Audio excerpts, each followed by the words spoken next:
بسم اللہ الرحمن الرحیم۔ باب تحریم وصل الشعر، مصنوعی بال یعنی وگ جوڑنے کی حرمت کا بیان۔ قال اللہ سبحانہ وتعالی وَلَآمُرَنَّهُمْ، اور میں ضرور حکم دوں گا انہیں، فَلَيُغَيِّرُنَّ خَلْقَ اللَّهِ، کہ وہ اللہ رب العالمین کی تخلیق میں تبدیلی کریں گے۔ یہ سورہ نساء کی آیت نمبر 117 اور 119 ہے، جس میں ابلیس کی بات کا تذکرہ ہے کہ اس نے اللہ رب العالمین سے کہا کہ میں تیرے بندوں میں سے اپنا مقرر حصہ لے لوں گا۔ کیسے؟ انہیں گمراہ کروں گا، انہیں آرزوئیں دلاؤں گا، اور جانوروں کے کان چیرنے کا انہیں حکم دوں گا، اور پھر انہیں اللہ کی تخلیق میں تبدیلی کرنے کا حکم دوں گا۔ گویا اللہ کی تخلیق میں تبدیلی کرنے کی ایک مثال یہ ہے کہ مشرکین بتوں کے کانوں کو چیر کر اس کو چھوڑ دیتے تھے بتوں کے نام پر، تو یہ جانور کے کان کو چیرنا گویا کہ اللہ کی تخلیق میں تبدیلی ہے، اور یہ ابلیس کے حکم سے ہوتا ہے۔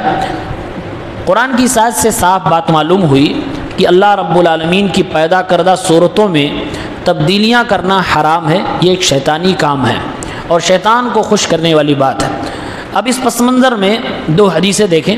وَعَنْ عَصْمَاءَ رضی اللہ عنہا أَنَّ امْرَأَةً سَأَلَتِ النَّبِيَّ صلی اللہ علیہ وسلم فقالت، حضرت عصمہ رضی اللہ تعالیٰ عنہ سے روایت ہے، ایک عورت نے رسول اللہ صلی اللہ علیہ وسلم سے سوال کیا، یا رسول اللہ ان ابنتی اصابتها الحصبہ، اے اللہ کے نبی میری بیٹی کے بال جھڑنے لگے ہیں، اسے چمڑے کی بیماری کچھ لگ گئی جس کی وجہ سے بال اس کے جھڑنے لگے، فتمرق شعرها، بال گرنے لگے، وانی زوجتها، میں نے اس کا نکاح کر دیا ہے، افاصل فیہ، کیا میں اس کے بال میں بناوٹی بال دوسرے بال جوڑ دوں؟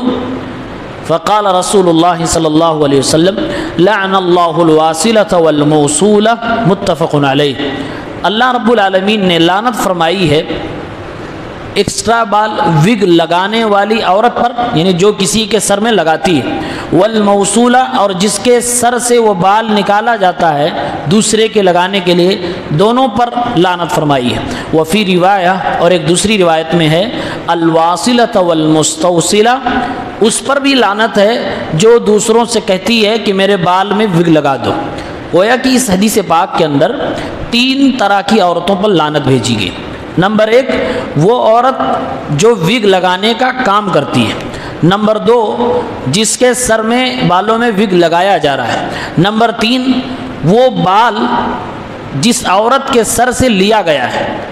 تینوں قسم کی عورتوں پر اللہ رب العالمین نے لعنت فرمائی ہے، اور اس لعنت کو ہمارے نبی صلی اللہ علیہ وسلم نے امت تک پہنچایا اور بتایا ہے۔ آج یہ والا کام بیوٹی پارلر میں بہت بڑے پیمانے پر ہوتا ہے، اس کے علاوہ بہت سارے بے حیائی کے کام ہوتے ہیں۔ وہ عورت جس کے بال لے کر کسی عورت کے بال میں ملائے جاتے ہیں، اس عورت پر لعنت ہے۔ اسی لیے علماء نے کہا ہے کہ اپنے بالوں کو نہیں بیچنا چاہیے۔ اب ظاہر سی بات ہے، عورتیں بال گر جاتے ہیں، اگر اس کو بیچ دیا، جیسے کہ گلیوں میں گھومتے رہتے ہیں بالوں کو لینے والے، اور اس کے بدلے میں کچھ کھانے پینے کی چیز دیتے ہیں، بچے ماؤں کے اور اپنے گھر کی عورتوں کے بال لے جا کر بیچ دیتے ہیں۔ یہی ڈر ہے، اگر اس بال کا استعمال اس میں ہو رہا ہے تو ایک لعنتی کام کے مستحق ہو جا رہے ہیں، لہٰذا عورتوں کو اپنے بال نہیں بیچنے چاہیے۔ یہ تین طرح کی عورتوں پر لعنت ہے۔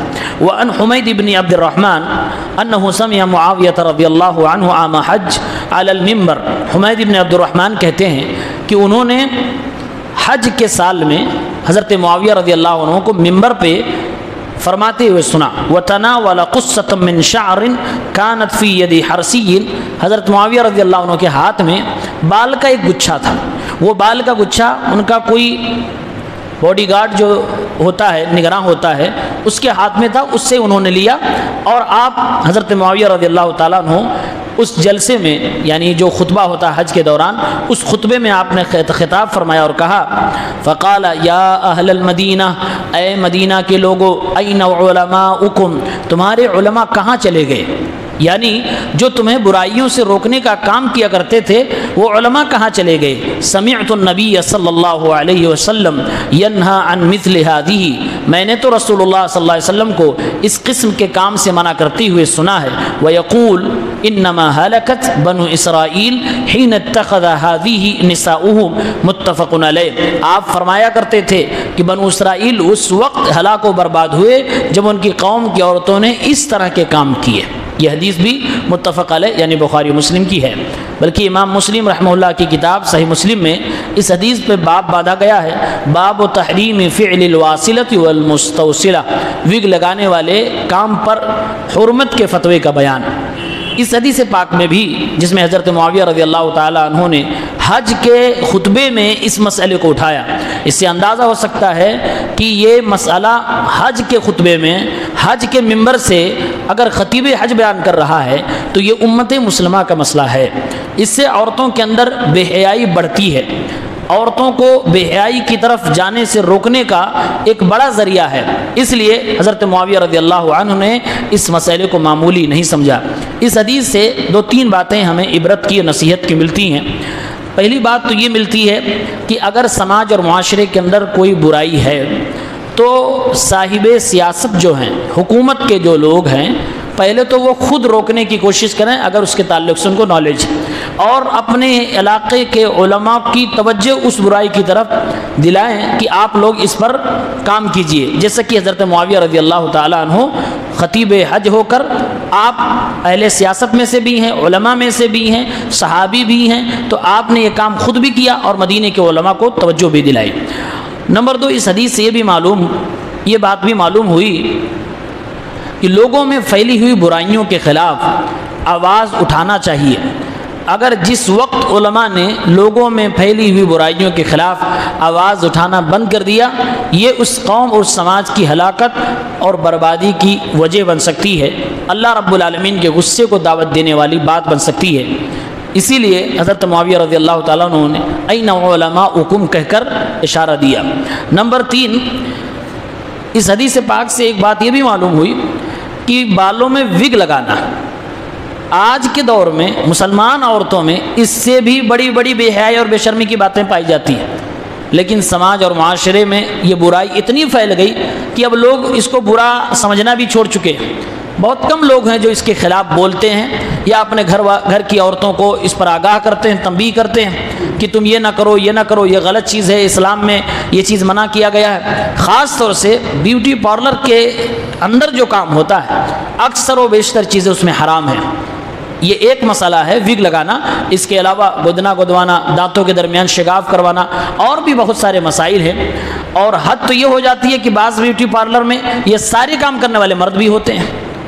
ایک مزید بے حیائی. تو ان سب چیزوں پہ نظر رکھنا اور نکیر کرتے رہنا چاہیے. آج حالت عورتوں کی یہ ہے کہ مجسم دعوت نظارہ بن کر بے حیائی کا کام کر رہی ہیں، گھروں سے باہر نکل رہی ہیں، اپنے حسن و جمال کا دیدار لوگوں کو کرا رہی ہیں. اور ہم سب جانتے ہیں یہ بے پردگی اور یہ بے حیائی اس وگ لگانے والے کام سے کئی گنا بڑا ہے، اس سے زیادہ حرام ہے. جب وگ لگانے پہ آپ صلی اللہ علیہ وسلم نے حرام کا اور لعنتی کام ہونے کا حکم ارشاد فرمایا، اور آپ نے کہا اللہ کی لعنت ہے جو اس کام کو کرے اور جو کروائے اور جس کے بال اس میں استعمال کیا جائے. تو آپ ظاہر سی بات ہے بے حیائی کی جو بھی چیزیں سماج کے اندر پائی جاتی ہیں یہ اس سے زیادہ ہیں، خطرناک ہیں. ہم اور آپ کو اس پہ غور کرنا چاہیے، اور کم سے کم اپنے گھر کی عورتوں پر جن پہ ہمارا کنٹرول ہے، اپنی بیویاں، اپنی بہنوں، ماؤں کو اس حوالے سے جاگرک کرنا چاہیے اور انہیں حیا اور شرم کی طرف لانا چاہیے، بے حیائی کے کاموں سے انہیں روکنا چاہیے. اللہ تعالی ہم سب کو اللہ کے نبی صلی اللہ علیہ وسلم کے بتائے ہوئے دین پر آنے کی توفیق عنایت فرما. آمین.